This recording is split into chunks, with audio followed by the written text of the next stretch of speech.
Well, it does look bad, of course. I mean, this correspondence looks very bad, but I think that both the university is looking into this. I believe there's a police investigation going on whether the emails were leaked or stolen. And apart from that, the chairman of the Intergovernmental Panel on Climate Change, Dr. Pachauri, has announced that he's going to look into this as well. So I think it is serious.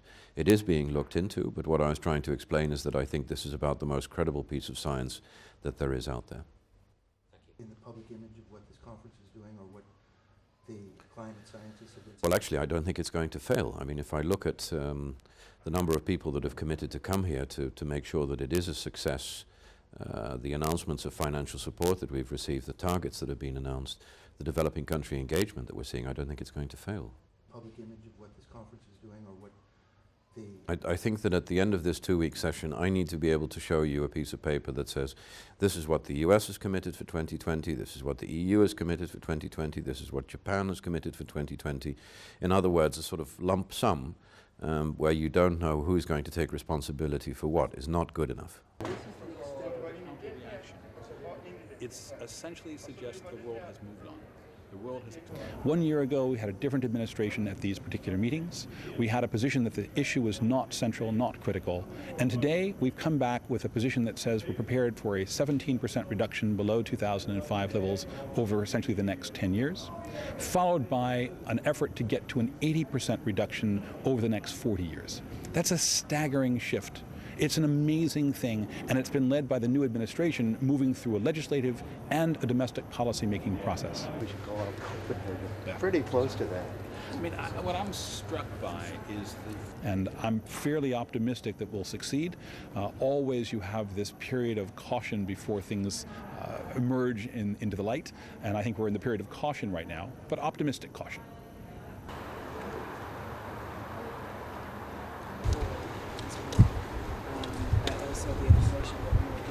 Into the snow and they can measure.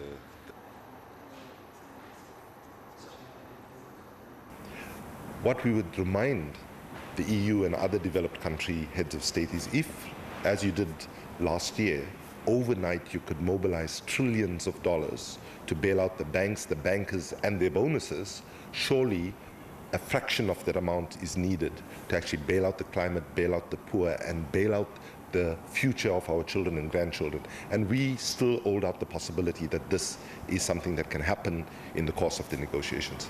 Let's say if you're leaving from London to get to where this is, how long? I think it's still deliver a binding treaty. All the fundamentals are there, the knowledge is there, the negotiators know what it would take to get us to a binding treaty. All that is missing is political will.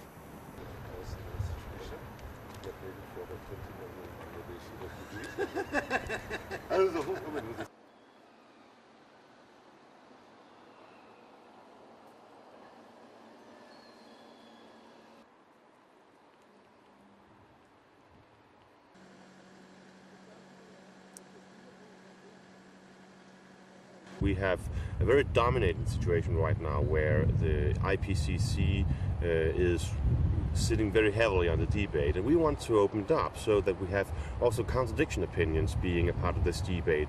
I think that only by having as broad a knowledge as ever possible, we can make the right decisions.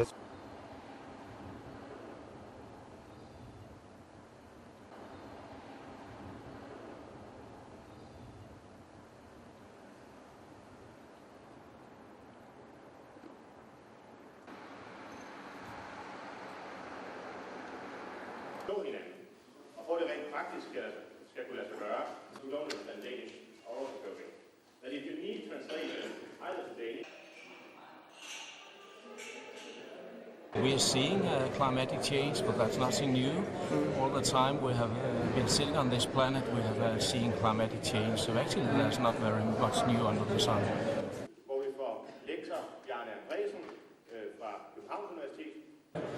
To the effect that there is no anthropogenic global warming problem and that therefore the Copenhagen conference is unnecessary, and the treaty, which is already in draft, proposing a world government with draconian powers over the financial affairs of the West, is dangerous and wrong.